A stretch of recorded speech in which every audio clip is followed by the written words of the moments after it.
le Père et le Fils, ça va. Le Père, il a tout créé, il est créateur, tout puissant. Le Fils, c'est le Rédempteur, il nous a sauvés. Mais alors l'Esprit...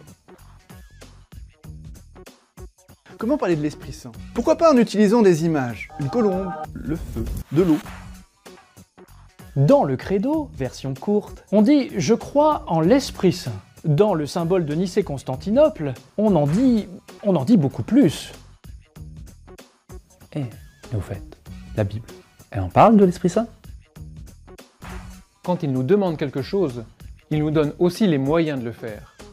Et parmi ces moyens, il y a les dons du Saint-Esprit.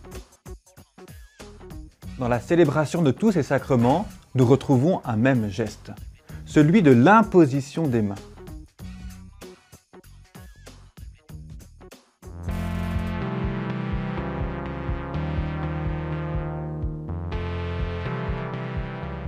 Arrête-toi une minute. Somos peregrinos que venimos hoy aquí. Des jeunes du monde entier sont déjà en route pour vivre la JNJ Panama 2019. Forme ton groupe et participe à cette rencontre avec le Christ.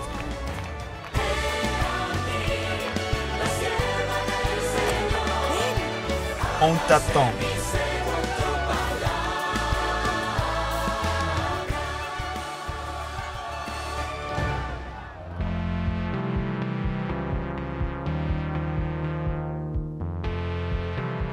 Jésus-Christ est-il vraiment ressuscité? Prise 2. Pourquoi, après la mort historique de Jésus de Nazareth, tant de monde ont cru ses disciples qui ont affirmé avoir vu le Christ revenir des morts? Fait historique extraordinaire ou coup marketing d'enfer? Moi, je pense que les disciples de Jésus auraient inventé une histoire de résurrection des morts pour mieux convaincre les foules qui les écoutaient. Les disciples de Jésus auraient ainsi basé sur des mensonges leur propagande d'une nouvelle religion aux idées révolutionnaires propres à séduire une population désabusée. Mais est-ce que cette hypothèse est elle-même crédible? Est-ce que les apôtres ont essayé, comme des vendeurs, de plaire à leur public? Il est vrai que le christianisme est révolutionnaire en un sens et qu'il répond aux désirs insatisfaits des hommes. Mais il est révolutionnaire en ce qu'il propose la croix, c'est-à-dire la souffrance et même la mort comme chemin de bonheur. Et ça, avouez-le, c'est pas très à la mode.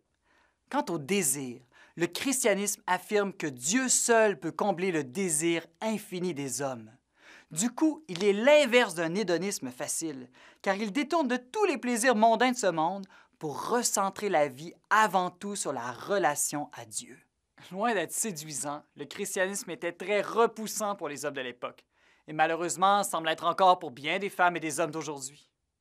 N'oublions pas que les apôtres ont prêché à des Juifs le fait qu'ils avaient assassiné leur propre Messie. C'est là les accuser de l'un des plus grands crimes possibles. Avouez qu'on a déjà vu mieux comme technique de vente. Les apôtres proposent aussi de suivre le plus haut idéal moral qui existe, celui d'aimer son prochain comme soi-même, de pratiquer l'humilité et même la chasteté, d'aimer ses ennemis et jusqu'à mourir pour eux. Ça, c'est certainement pas une morale populaire.